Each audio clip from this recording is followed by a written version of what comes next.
Құрметті телетамашагөйлер, ассалаумағалейкум. Қарақалпақстан көрсетуін және де тікелей эфирде давам етеміз. Бүгін біз көрсетуіміз давамында кітапқұмарлық мәдениеті, сондай-ақ кітапқұмарлықты арттыру бойынша мағлұматларды алып жатырмыз. Олма кітаплар хақында сөз етіп жатырмыз. Кітаплар хақында гәп кеткенде қызықлы мағлұмат. 21 асырдың ең үлкен кітапханасы Вашингтонда жайласқан болып, бұл кітапханада 470 тілдегі 155 миллионнан астам әртүрлі кітаплар орын алған екен. Өзбекстандағы ең дәслепкі кітапхана қашан ашылғанын білесіз бе, Гүлайым?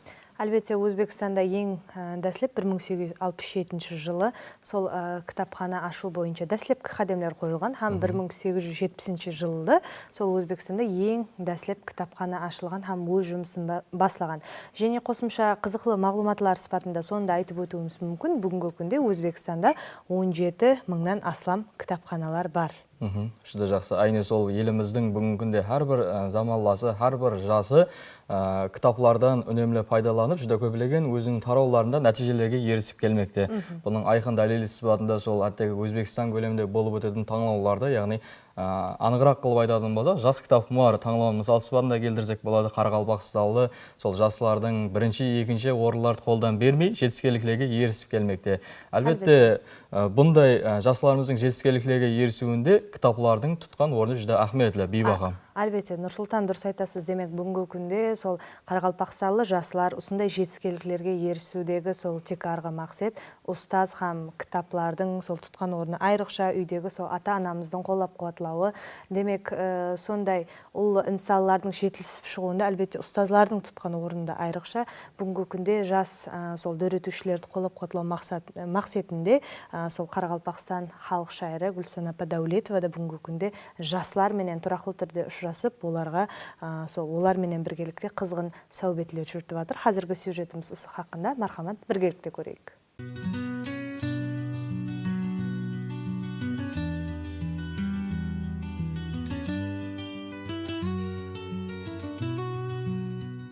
Арзу армаларым қауыз ашқан жер, кеуіл сандығыма шуғыла шашқан жер, бақыт гүзарына қадем басқан жер, алыста қол бұлғап қалған ауылым.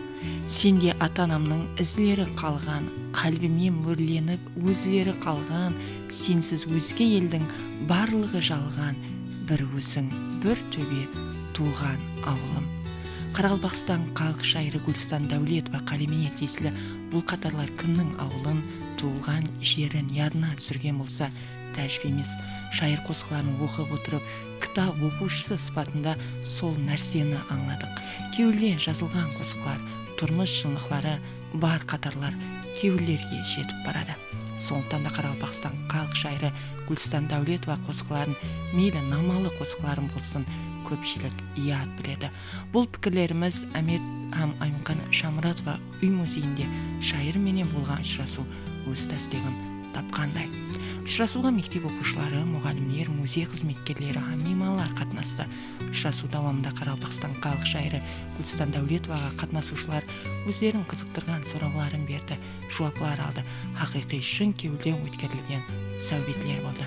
Әрқандай мейлі жазушы яки шайыр болсын, олардың шығармаларын апуайы кітап оқушылары жақсы білсе, қосқыларын ият болса, шайыр үшін онына артық бақыт болмаса керек.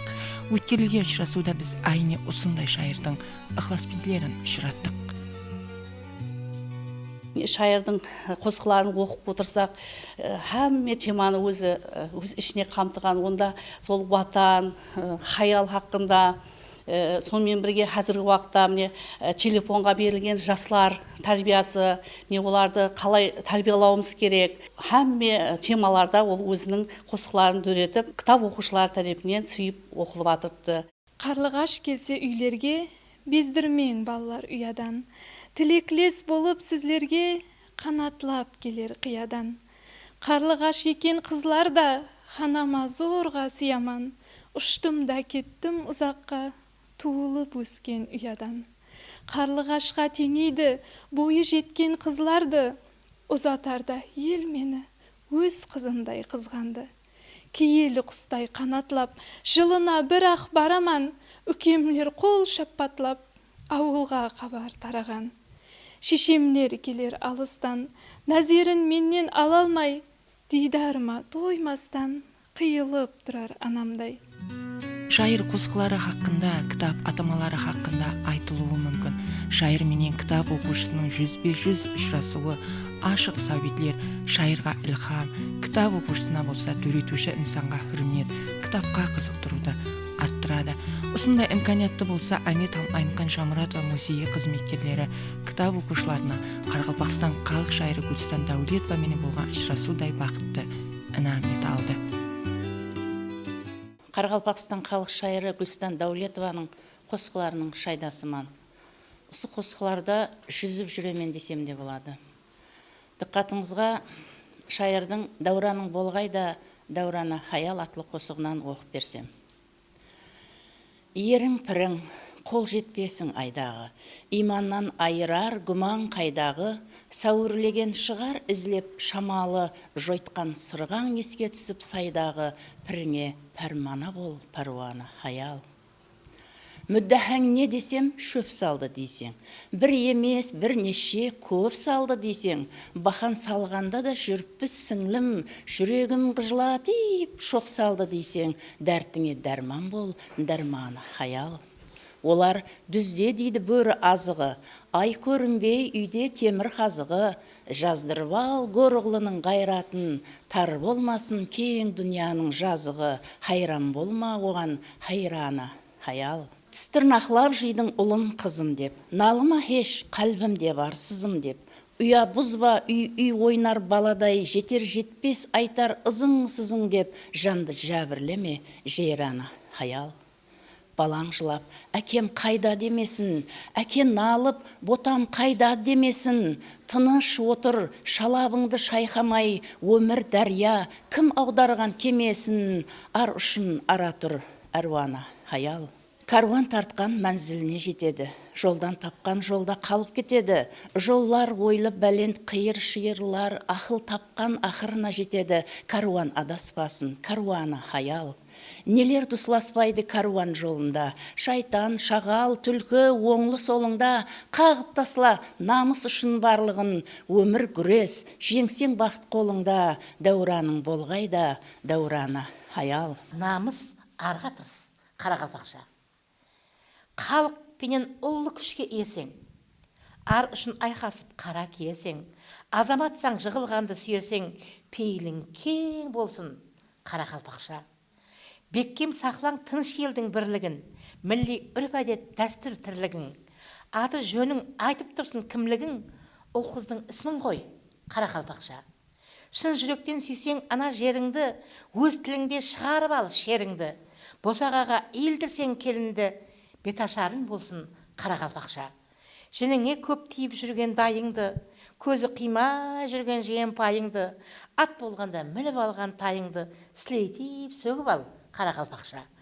Көз қуансын туысқанды көргенде, мың қатылы шүкірде ізге ергенге, ағайының той мереке бергенде, қатынасығың болсын, Қарақалпақша.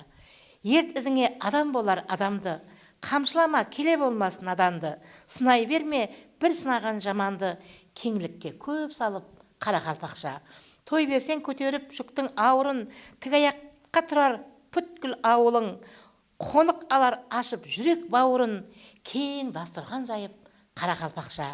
Басыңнан ешқашан бағың таймасын, жаз күніңдей жүзің бар жайнасын, кір шалмағай кеуіліңнің айнасын, жаудырап жүргейсең, Қарақалпақша, саудырап жүргейсең, Қарақалпақша. Өткерілген бұндай ұшырасулардың ахметі үлкен. Бұл жастары келешекте қай кәсіп иелері болса, олар кеулінде шайыр жазған қатарлар, отанға сүйіспеншілік һәм қызмет етуменен бірге кітап инсанға ең жақын дос, идеялары менен олар өмірінде келешек тұрмысында өз тәстегін табатығын тек ары күш бола алады.